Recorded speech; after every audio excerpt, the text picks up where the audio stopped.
Good evening. My name is E.J. Kelly, and I'm a member of Plymouth Congregational Church. Tonight's discussion on the proposed government structure amendment to the Minneapolis City Charter is the third conversation in a series presented by the Reimagining Community Safety Committee of the Plymouth Racial Justice Initiative. All three of the people you will hear from tonight have a wealth of knowledge about Minneapolis and its government. Let me tell you about them. Peter Hutchinson is here to talk in favor of Charter Amendment number 1. Peter has spent virtually his whole career working in and for public organizations. Peter served Minneapolis Mayor Al Hofstad as deputy mayor. Peter also has been superintendent of the Minneapolis Public Schools and commissioner of finance for Minnesota. He has also led both the Dayton Hudson and the Bush Foundations. Speaking against the amendment of adoption of Charter Amendment 1 is David Fay. David also served as deputy mayor to R.T. Ryback during his first term as Minneapolis mayor. During the past decade, David has served over 30 nonprofits as a consultant and interim executive director. Currently, David is a leader within Isaiah, a coalition of Minnesotans working together across race, faith, geography, and age to create communities where everyone can be safe and thrive. And the third person in the conversation tonight is Tom Weber, our moderator. Tom's made his career helping Minnesotans understand matters of public policy, history, and current events in a way that helps us appreciate how seemingly complicated matters may affect our lives. Tom's done this work as a journalist at NPR and as an author of Minneapolis, an Urban Biography, a great background for moderating tonight's conversation. So thank the three of you for being with us tonight. And Tom, I'm going to turn it over to you.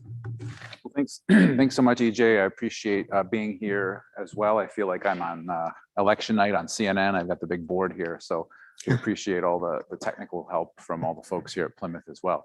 So question 1, for those in Minneapolis, you're going to have 3 questions on your ballot. If you actually haven't looked at your ballot yet in Minneapolis, you've got a lot of homework to do. There's a lot to vote for. And 3 of them are ballot amendments. Question 1 would change the Minneapolis City Charter. Shall the Minneapolis City Charter be amended to adopt a change in its form of government to an executive mayor/legislative council structure to shift certain powers to the mayor, consolidating administrative authority over all operating departments under the mayor, and eliminating the executive committee? We're going to go into what all of that means in this hour with our guests here today, but that is the question that you will see on your ballot as well. If you are watching online, our friends on the technical side of things are going to put into the chat 2 documents. One is this is the ballot wording, and the other is a PDF of how the actual city charter would change. So this is just on the ballot. This just says yes or no. But once you say yes or no, if it's a yes, there's a whole bunch of words inside the charter that change, and we're going to go through those as well. But we're going to start with opening statements. Gentlemen, there's no time limit, but we're looking to have a conversation. But we also realize people don't have the attention spans that we used to or ever had. So, a minute and a half, if you start to go on, I may nudge you a little bit, but just some general opening thoughts. So Peter, I'll start with you. Why should people vote yes on question 1? Well, for me, it boils down to this. Question 1 would allow us to have the kind of government that most people in Minneapolis think we already have. In fact, when we explain to people how the system works today, they're generally astonished that we don't have a form of government that works like what people assume government is supposed to work like. You think about it. In the federal government, there's a legislative branch. It's called the U.S. Congress. And there's an executive called the president. The state of Minnesota, there's a legislative branch called the legislature, and there's an executive called the governor. And in virtually every other city in Minnesota and in the United States, there's an executive and a legislative, sometimes called a council, sometimes called something else. Minneapolis doesn't have that. In fact, The word legislative doesn't appear in the charter today. And the word chief executive doesn't appear in the charter today. But among the changes that will be included when question 1 passes is to clarify and to strengthen the function of the council as the chief legislative body, the chief policy body, the body in charge of raising the taxes and spending the money, and the body responsible for oversight, as well as the group of people who have a unique responsibility to provide constituent service to the people who live in their ward. A stronger council will produce better government. The amendment will also produce a stronger executive. In fact, we'll have an executive for the first time, someone responsible for hiring and firing and supervising department heads, for managing the day-to-day operations, but most importantly, accountable to the council for assuring that the policies they adopt are faithfully executed. So I know in the press, this is sometimes called the strong mayor proposal. I think that's actually a mischaracterization. This is a strong council, strong mayor proposal, or if you like, a stronger Minneapolis government proposal. So that's why I would intend to vote yes. All right, thank you very much for that. David Fay, Yeah. you are here for the no side. What's your opening thoughts on why people should vote no? Yeah, well, first of all, thank you for this opportunity. I think this amendment in particular is wildly confusing to ordinary folks, you know, who haven't been inside the machine at City Hall as Peter and I have. So yeah, it's great. Thank you. So I start with an example, the Minneapolis Police Department, which currently reports directly and exclusively to the mayor, is the most dysfunctional and the least accountable department at City Hall, and has been for decades. As a result, it has been able to successfully resist the good faith efforts of police reform and community oversight for literally 60 years. Given this failed history, why on earth would we extend this model of executive governance to the rest of the departments in the city? The proposal is a direct reaction to the most diverse and progressive city council that the people of Minneapolis have ever elected. In response, the Minneapolis Charter Commission, a group of unelected people appointed by a judge who happened to have been selected by Governor Tim Pawlenty, has now proposed a radical and permanent reduction of the power of the city council, and by extension, of the increasingly diverse constituents they represent. You might recall that a year ago, this same group of unelected people blocked the attempt to put structural police reform on the ballot. The Minneapolis area, the Twin Cities, already has the largest racial disparities in the United States. This proposal would deepen those disparities by consolidating the political power of the whitest, most affluent parts of Minneapolis, which have historically elected the mayor, while disenfranchising everyone else. This will not move us in the right direction as a community. Beneath all the carefully crafted talking points we hear about chaos and good government, this proposal is fundamentally about consolidating political power with one person at the expense of local democracy. And that's why I believe, and the folks that gather with Isaiah and work on this around the community believe that we must vote no. So there's the opening statements. And for those watching at home on the Zoom online here, again, I noted one of those documents. Now you'll be able to see this screen too, so you can just follow along on the screen.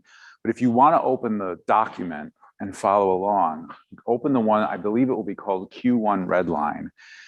Because what happens, I showed you earlier what the ballot question is, vote yes or no. And if it votes yes, we are actually looking at the words of the city charter, which is probably a document that very few, if any of us in the city have actually ever read. But It's an important document because in many ways, as we talked last week when we were having a forum about question 2, the public safety amendment, it really is the city's constitution. It really sets up the basic structure for how you're going to have government in Minneapolis. So as you read this document, if you see words that are just there on the page, that's how the city charter is today. That's how it exists right now. In places where you see an underlined word, that's a new word.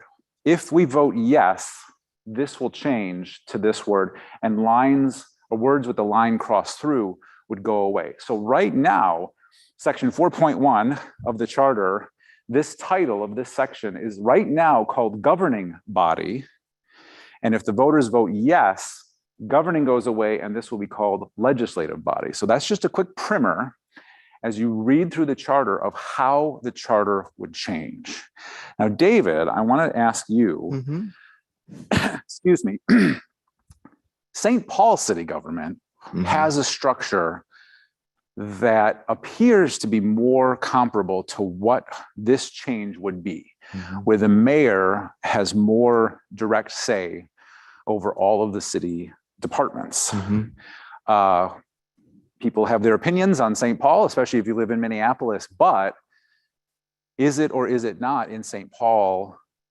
If it's good enough for St. Paul, why wouldn't it work in Minneapolis? What are your thoughts on that? Yeah, it's a great question and a historic question. You know, I think as long as I've been around the Twin Cities, people have talked about strong mayor, weak mayor, Minneapolis, St. Paul. First, I would just make a general observation that the effectiveness of the mayor depends on the mayor. And I think we can see historically that Minneapolis has had very effective mayors that have worked well with the council and have gotten a lot done. And I think we can see when that has worked less well. So I often said when I was in Mayor Ryback's office, people would say, how are you all being so effective? And that was the answer. It's like, this may not be a strong mayor system, but we have a strong mayor. But more importantly, this is not really what St. Paul has. What's being proposed is a pretty dramatic overreach. So let me give a couple of examples. The new language, which we could look at if people are into the details, gives the city on paper legislative power, and then prevents the city council, and then prevents the council from engaging the city staff in the development of legislative policy. So it requires the city council to ask the mayor's permission to contact the staff about legislative policymaking. They must have, I believe the words are either the consent or the mayor's agreement in how that would occur. So this is a high wall. I mean, this basically puts up a wall between the council and the staff, and the council has no legislative staff. They have only their office staff. So they rely on the city staff to develop policy, as they should. The staff are the experts. We don't elect policy, we don't elect council members because they're experts on departmental policy. So they need to be able to work with those people, and this proposal would prevent it. On that point, because what David is talking about is an entirely new section for the city charter. So as you look on the screen now, and if you go to page 9, if you're playing along at home, you'll see this is a whole bunch of underlined words. That means this is an entirely new part. It's as if like we were passing a new amendment to the Constitution in some ways. And this talks about, and I'm just going to read it out loud. It talks about separation of powers. Except as this charter otherwise provides, neither the city council nor any council committee or member may usurp, invade, or interfere with the mayor's direction or supervision of the administration for which this Article 7 provides.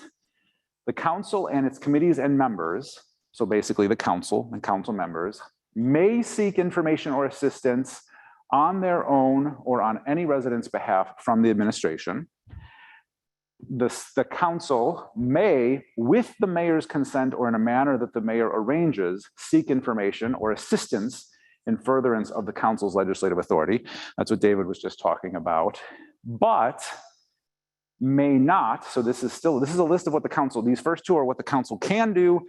Then we have a list of what the council can't do. May not publicly or privately, directly or indirectly, issue an order to seek information that is not public from or otherwise attempt to purport to direct or supervise any employee, or this is another, what you can't do, outside the process of consenting to a nomination under section you may not advocate the hiring or promotion or advocate or threaten the removal, demotion or discipline of any employee except by communication with the mayor or in a manner that the mayor arranges. So Peter, David says this is an overreach. This is why it's different than St. Paul. What's your reaction to that? Scroll down one more sentence. All right, I got to go over here. This isn't totally natural, so I'm just going to tap dance. One more, legislative oversight. If I might read. Yep. The mayor must, not may, must furnish to the council any information that the council requests for the exercise of its legislative function. Must. Yes. This is not overreach. This is actually strengthening the core function of the city council. But it makes the That's what mayor this the is. gatekeeper. The The mayor This here- must furnish. This here says the mayor must furnish anything that the council asks for in order to exercise its legislative responsibilities. So I This guess is strengthening the role of the council. So to that point, Peter, they must furnish the information in the exercise of the legislative function. But if you go up here, doesn't the hiring or promotion or removal or demotion of employee not qualify as a legislative function? No, Isn't it of course possible? not. It's an administrative function. So it's an administrative function. So Absolutely. so you must furnish everything under legislative functions. But I think isn't David's point here that with administrative functions, the council wouldn't have that power? Is that your understanding of the language? That this permission would be needed from the mayor is what I'm trying to get at. Right. The whole of this amendment says four things with respect to the council. First, it says that the council is the legislative organization. It makes the policy, period. Mayor doesn't do that. Secondly, it gives the council not only their individual staff, but a professional staff for the council as a body to support the council in its legislative and oversight responsibilities. This staff does not exist today. It's not in the charter today, and it would be were this to pass. Thirdly, it gives the council direct responsibility for the city clerk, who is responsible for all of the mechanics of legislation and oversight and so on.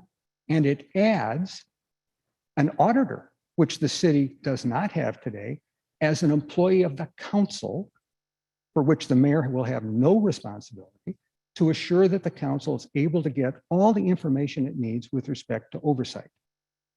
The only big difference in terms of the way the charter reads today, the charter says that all 14 people are the hiring authority. So 14 people are the boss. And those same 14 people fire.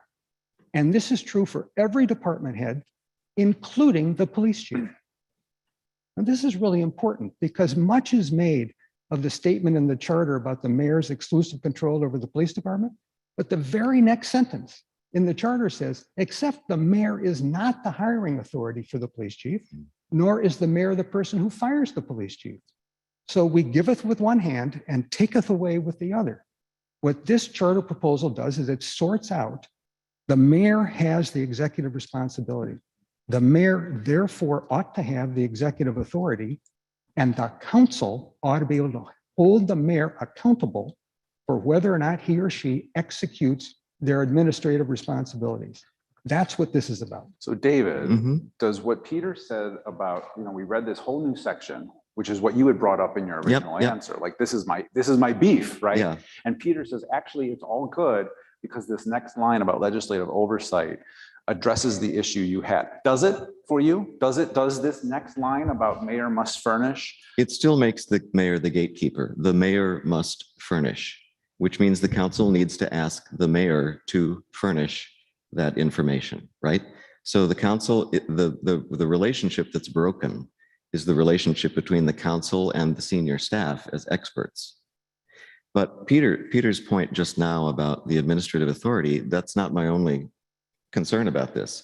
It raises a second major concern about this. So what this does, and you pointed out just now that there isn't a mechanism for the council to provide administrative oversight in this new model. Let me just describe what it's like now, or what it was when I was in the mayor's office, to work with the police department where the mayor has the administrative authority. What that does is it forces really every crucial discussion of department policy behind closed doors into the mayor's office. So I was behind that closed door with the mayor and the police chief and his senior staff. And what that does is it destroys transparency. If there are concerns about a department, the mayor talks about them with the department head, but the council is out of that loop. There's no direct ability for the council, based on what they're hearing from their constituents, to be in direct dialogue with the leader of that department to say, hey, people in my community are really concerned about what's happening.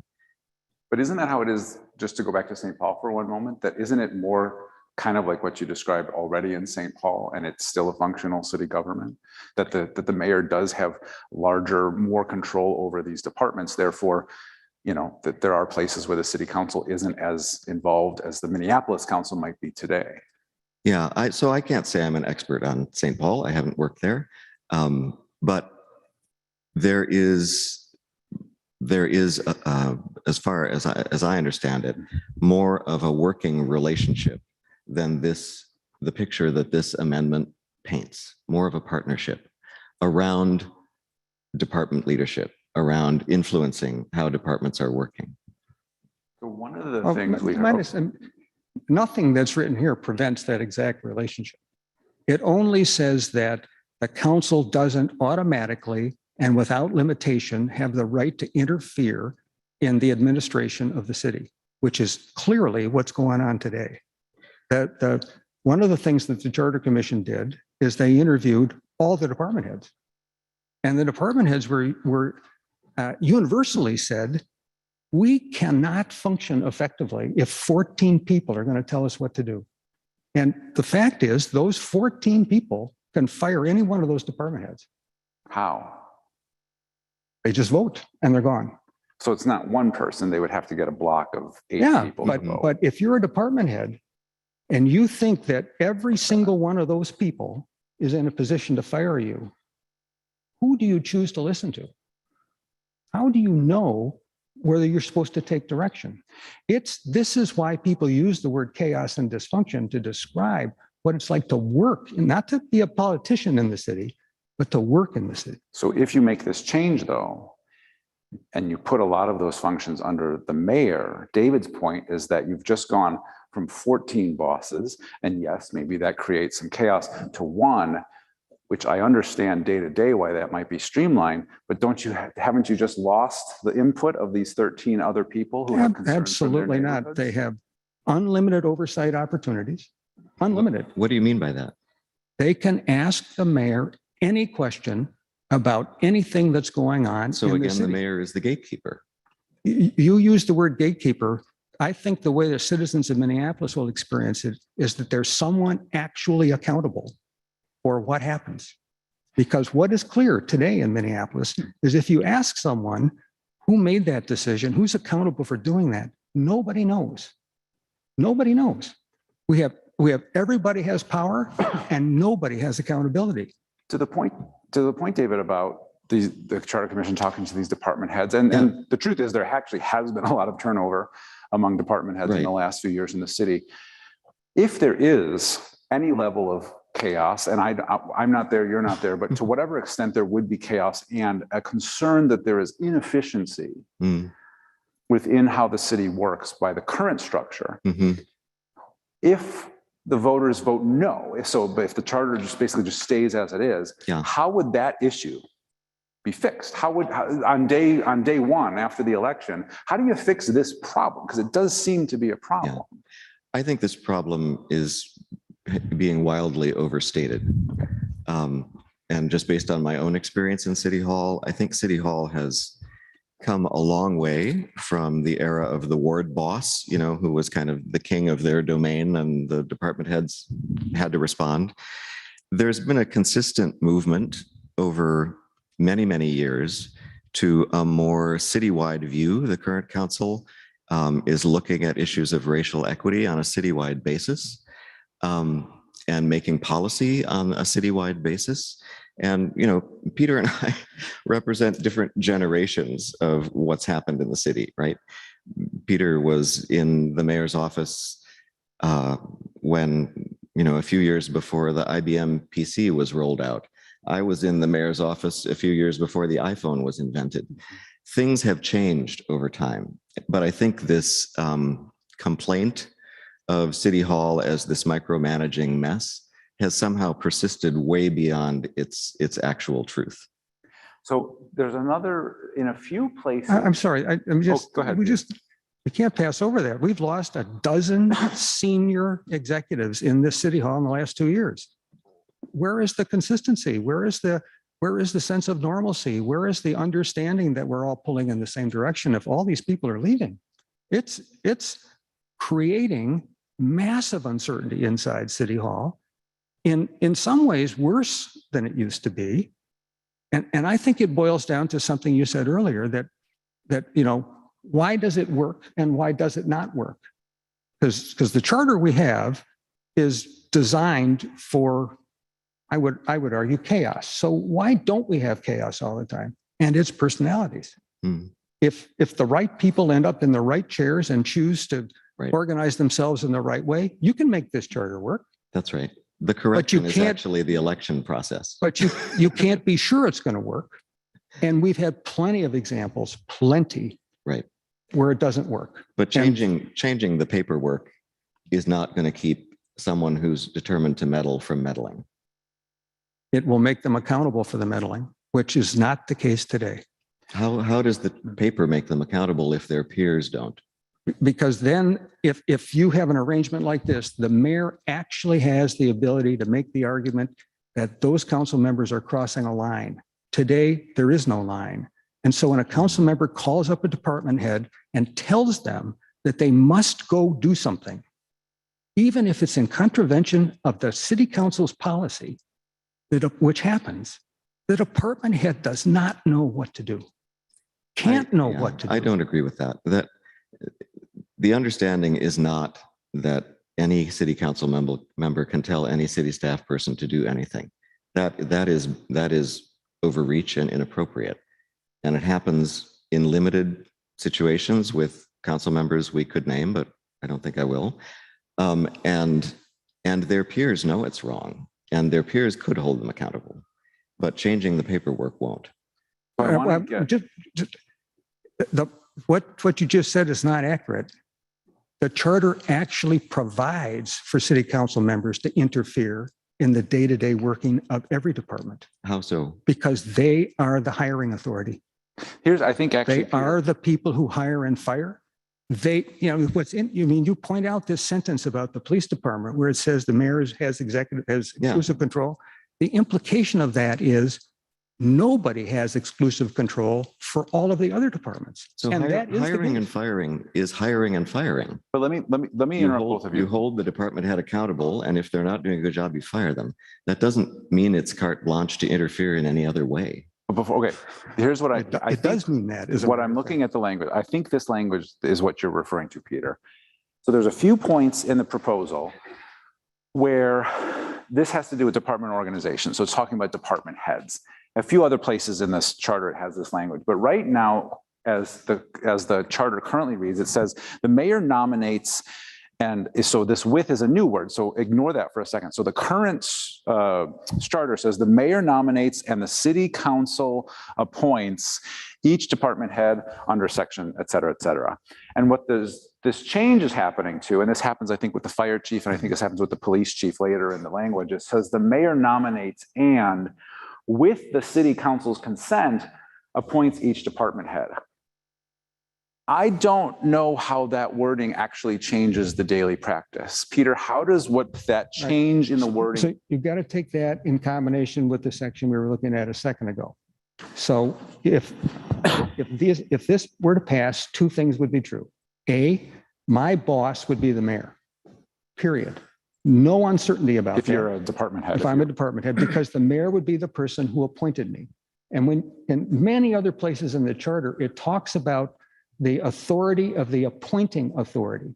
This makes it clear that there's one person who's the appointing authority. The city council continues to have a role, which is really important, but there's only one appointing authority. Later on, it says, the section we were just looking at, that the mayor will be responsible for the administration of what goes on in the departments. The city council can interrogate the mayor, hold the mayor accountable, but cannot interfere in the day-to-day operation of the departments. The reason these two things go together is so that it's crystal clear who's accountable for the performance of the department. I want to get your thought, David, because as I read the current language, it actually throws me a little bit with the words, and so I want an explanation here too. Because the current language says the mayor nominates and the city council appoints. Now, as I think about, for example, at the federal level, the president will appoint a judge or will appoint a ambassador. And the US Senate will confirm. Now, the word confirm is not being added to the world here. Yep. Doesn't this change seem to make things fall a little bit more in line with how we think about it at the federal level, with the president appointing a judge or a US attorney and then the US Senate confirming it? Yeah, I think that, I think it can work either way. I don't think it's less or more clear. Okay. The words mean what they mean, and people can understand what the words mean. Right. I think the confusion is what all of this appointing and consenting is about is just naming the department head. It's not about the day-to-day management of the department, right? So I think really the larger question we need to ask is, why is this coming up now? I've been involved in the city and, you know, lived in the city and observed for 40 years. Nobody has forced this suggestion, which has historically come up way in the past, until now. So what's different about now?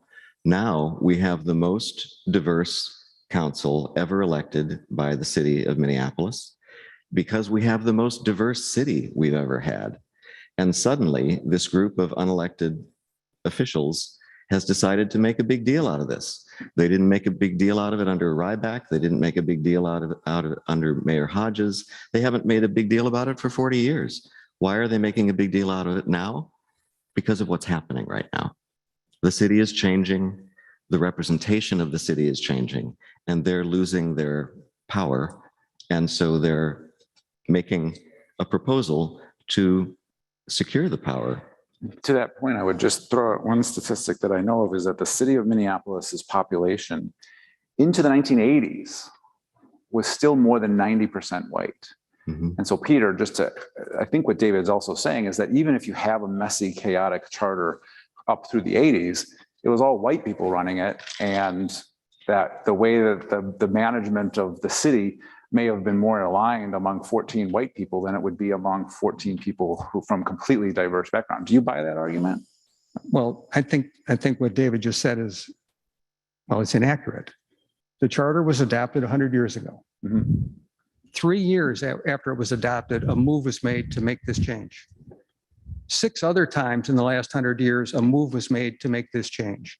I worked on this proposal in the 1980s when Don Fraser made this proposal and got my ass kicked. I am intimately familiar with how hard it is to get the charter changed. To assert for any reason that this is a cabal, among a bunch of people to take over the city is wrong and frankly insulting to the people on the Charter Commission. Let's just talk a second about the Charter Commission. When the charter was adopted, actually when the capability to create charters was created by the state constitution, the Constitution required that if you adopt a charter, you must have a Charter Commission and it must be appointed by a judge. Now, why would that be so? It was so because the writers of the Constitution wanted to assure that charters were looked after by people who were not connected politically to the people in power. So they created an independent body to look after the charter, which is what the Charter Commission does. The Charter Commission that sits today has 15 members.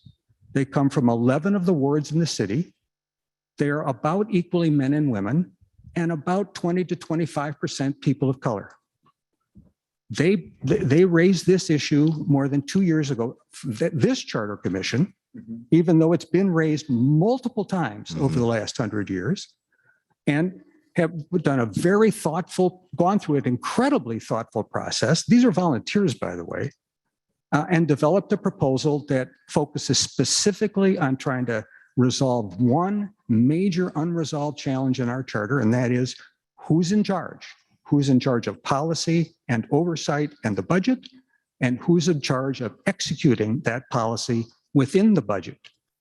They've come to what I think is an elegantly simple proposal to make our government look like every other government in the country. Let me ask a question of both of you, and I'm going to actually come to both of you and ask for each of your response. So stay with me. So David, so you're voting no. So if this passes, if yes wins, what's your biggest worry about how things will or won't change if this does pass?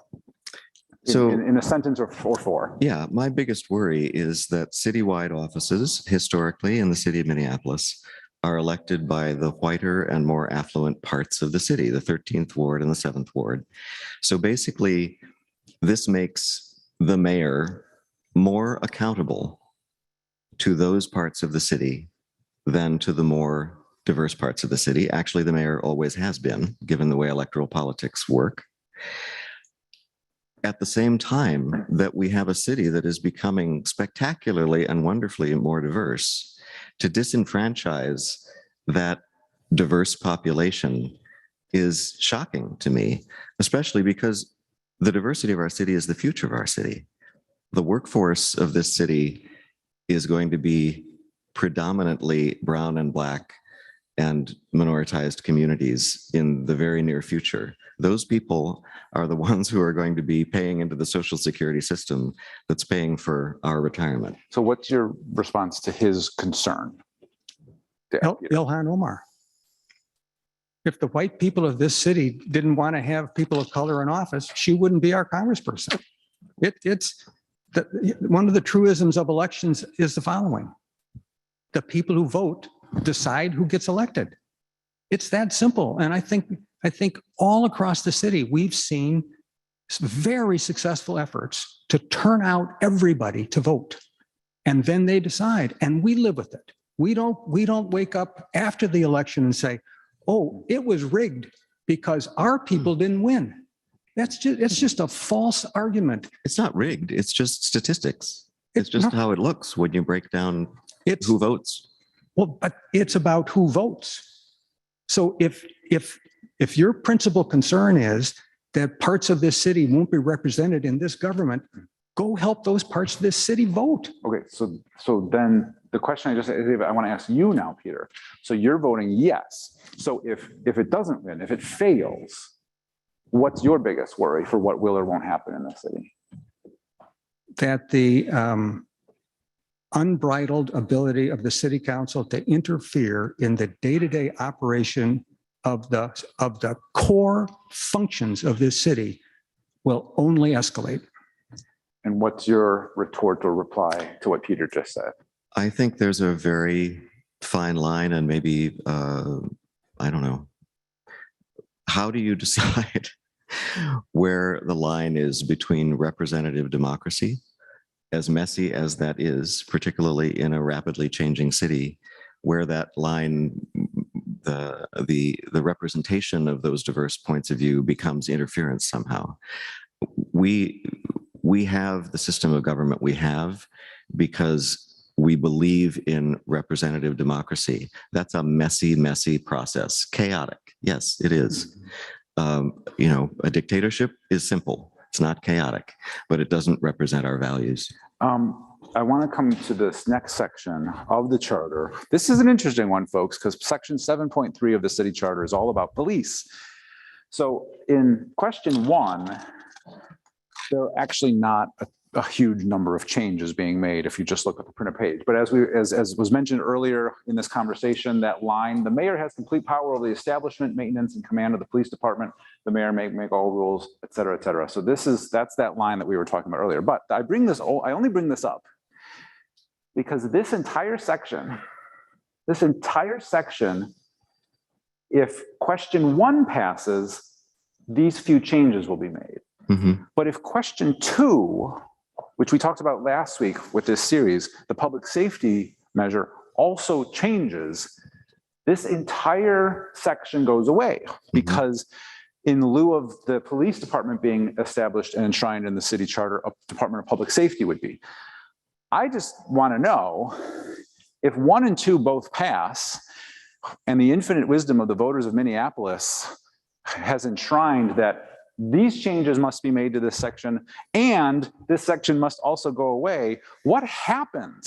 Like literally, like how do we figure out if 1 and 2 pass, 2 completely different things are happening to this section?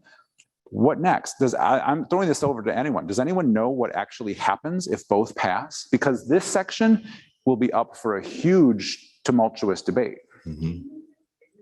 I can. I just for those watching, I've been asked to make this bigger. I actually purposely made it smaller because I wanted to show folks the entire section. I wanted to say, this is the section on police. And what it actually says about police in this exact moment isn't as important as the fact that in question 1, just a few changes are made. And in question 2, this all goes away. Does anybody know what happens? That's in conflict if they both pass. My guess is they're going to punt it to the city attorney's office to figure out how to sort it out, but I don't know. Does that sound? What's your thought, Peter? Here's what it would say. And the lawyers will sort out what it means, but here's what it would say. It would say that if both passed, Right. the council is the legislative body. They would make policy, they would pass the budget, and they would have oversight. They'd get new staff, they'd get an auditor, all those other things would happen. Excuse me. Go ahead. And the section which is later, which describes how people get appointed, would also change. So section 8.4, which is quite a bit later, talks about how people get appointed in general. It doesn't talk about the police chief particularly or the fire chief particularly. And that's the section where it currently, this is my favorite language in the charter. It says that the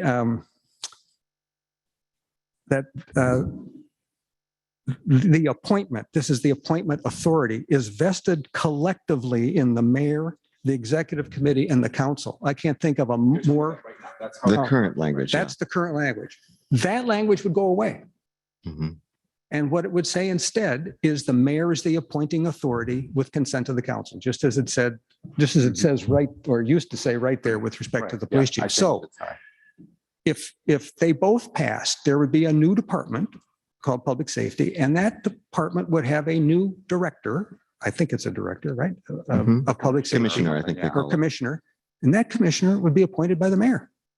Yeah, I guess I'm just more worried about the poor city clerk whose job it is to keep a polished copy of the charter, because there would be sections that would be in conflict. So But my point is they're not in conflict. Well, no, literally, like they're creating a new department with a new department head, but that department head would be appointed exactly the same way as all other department heads. right. And if one passed, that appointed authority would be the mayor. I think what Tom's pointing out, though, is that in question number 2, Right. it specifically removes All the that mayor's language. exclusive administrative authority. Actually, I'm over literally department heads. I'm actually just thinking about the words on paper. One of them literally highlights the section and deletes it, and the other doesn't. So what stays in the charter? It doesn't remove the mayor's exclusive authority over the police department. It eliminates the whole section about the police department. Or the police department, not all departments, Which includes that language of. which the happens to exclusive include authority. that language. But Yes. then one puts it back in by saying that the mayor is the appointing authority and is responsible for the administration We'll have a pool of all of the departments, to see what happens. all of the departments. Yeah. Including the police department. So they are in conflict. You're right. No, they're- Peter, what they're I'm saying actually is not that in conflict. literally the reason I'm saying they're in conflict is literally one keeps the language, the other deletes it. So literally at some point, if both pass, you need a new clean version of the city charter. And what do you keep on the piece of paper? Do you keep the section or do you delete the section? No, you would delete the section. Okay, that's actually the answer I was looking for. So that's your, I suspect the judge, the lawyers And will you would figure it. substitute a section called public safety. That's right. No, that would come in And too. that department head would be appointed like every other department head, and the council and the mayor would have the authorities described in proposal one, executive mayor, legislative council, You with respect to mentioned, that department. you mentioned in an answer a minute ago, there's a thing in the city called the Executive Committee, which was created in 1984 by the vote of the people. And the Executive Committee right now this is, I'm giving away the end of the story here because this gets deleted. This actually goes away if question one passes. But right now, the Executive Committee includes the mayor, the council president, and up to 3 members of the city council. David, what does the Executive Committee do and why do we need it? Because I've actually never heard of, this does seem unique. This does seem unique for a city government to have this committee. And maybe I'm wrong, but it does seem unique. Yeah, so I'm not sure I'm the expert on this. My sense of it is that this was under Fraser, wasn't it? Yeah. So, well, you maybe know more about it than I do, but my sense of it was that Mayor Fraser thought that this would be a somewhat more streamlined process than the process without it, in terms of appointing, overseeing, and if necessary, dismissing department heads. Does that seem about right? Right. Fraser he really wanted to get what's proposed here. He couldn't do it. He tried twice, actually. You're saying he wanted 2021 question one Yep. to happen. That's but what it he didn't. wanted. He was so frustrated by the way it worked and the way people were treated and so on, but he couldn't do it. So instead of 14 bosses, he wanted to see if he could live with 5. And so the executive committee was invented. And it's a classic, horse designed by a committee that turns out to be a camel. It was a way to get by. It was a way to get through. And again, like lots of things in this charter, the existing charter, when you got the right people in the room, you can make it work. And they've made the executive committee work some of the times. And my understanding is it doesn't work very well at the moment, for the same reason that the basic charter doesn't work, which is the personalities don't work. There is another section that I think Peter alluded to, and I'm across the room here, so I can't go get it on the. But if we're listening at home, go to page 4 on this document, and it creates a new auditor, a city auditor's office.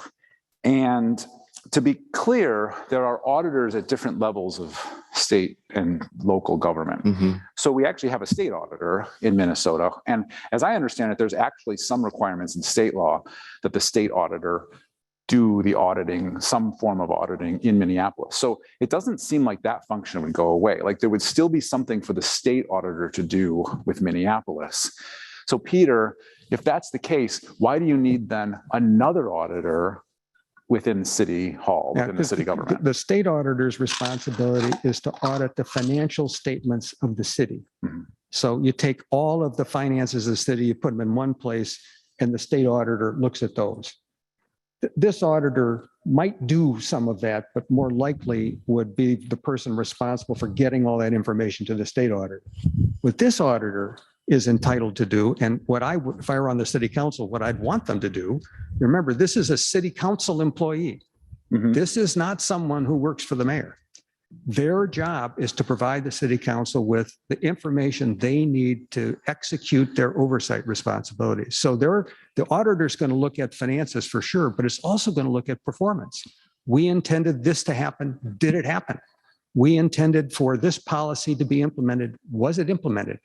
It's a huge resource to the city council in order for them to properly execute this responsibility to provide oversight. It's a little bit stunning to me that the word oversight had to be added to the charter as part of question number 1 for the city council to actually get that authority to be the oversight body for the city, but they ought to be. And the auditor is a huge, powerful tool that will be put at their disposal. Is any of your opposition, David, related to the city auditor section? No, both the clerk and auditor pieces are, I think, just functional. I don't think they change the balance of power. That's really what I'm concerned about. There's another section here that says The city council, and I'll come back over here, watching my step here because we're live, and if I take a fall, then I'm viral. The city council, by 2/3 of its membership right now, it's a list of what takes 2/3 of the Yeah, city council to do supermajority. something, Yeah. supermajority. So the new thing, by the way, I didn't know this, you cannot authorize a slaughterhouse in the city of Minneapolis unless you have 3/4 majority, not just 2/3. And that, we're not changing that. Remember, this is 100. That's staying in this the is 100 charter. Years old. So the slaughterhouse ban basically remains. But one of the new things, by 2/3 of its membership, remove an elected officer. Peter, does this mean that the city council could remove one of its own or the mayor? You know, I honestly don't know. Okay. There has been a section in the charter that deals with the relationship between, that especially describes the relationship between the city council and the city and elected officers. And I think it has to do with managing the internal, sometimes you've seen other city councils where they've voted to censure someone, for example. I think it relates to that, but I really don't know. Any thoughts there, David, on that? The thought that occurs to me looking at that, and I wondered about that myself, is kind of back to the intent. Like, why is this coming up now? And why is it framed the way it is? I think it's pretty clear that the current charter commission, and I'm sure they are all well-intentioned people doing their best, is really freaked out by this city council. And in the original draft of this amendment, they actually criminalized interference with city departments. They made it a misdemeanor. And if a council member was convicted of that misdemeanor, they would be removed from office. Same To be language. clear, that's not. It's no longer in the language, No longer there. but I think it's illustrative of their intention. We're at I- our Just to very provide a short. little bit of context, that particular kind of provision is in hundreds of charters across the country, hundreds of ordinances in cities in Minnesota. It has nothing to do with how people feel about this city council or that city council. It has to do with this pervasive problem in governance of the legislature sticking to their legislative knitting and requiring that the executive stick to its administrative knitting and not trying to knit each other's scarves. So we're at the end. We're going to do closing statements. So this is your last, both of you, and we're not going to, there won't be really any retorts or anything like this. This is just like, this is it. Peter, since you had the first word at the beginning, I actually want Dave to have the last word. So you're going to go first, Peter, again, with your closing statement. Go ahead. So I think I'd go back to where we started. Minneapolis will be better, will be more effective, will be more equitable, will be more just. And the people of Minneapolis will get better service if they're represented by and services are delivered by a governing structure that gives everyone a chance to be their best.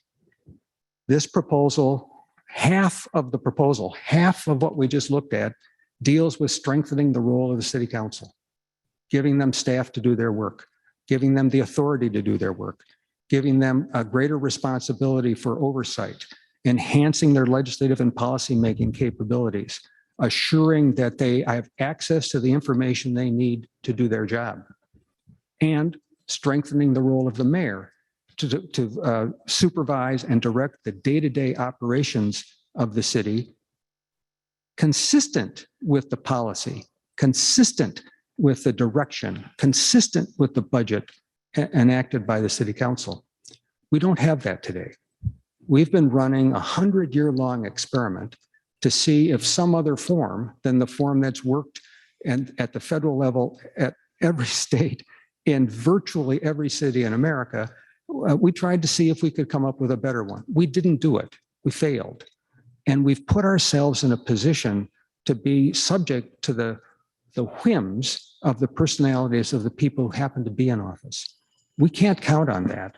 We need to put in place a structure that will allow the elected officials to do their very best at the things the system is best designed for them to do. And this city charter amendment 1 does that.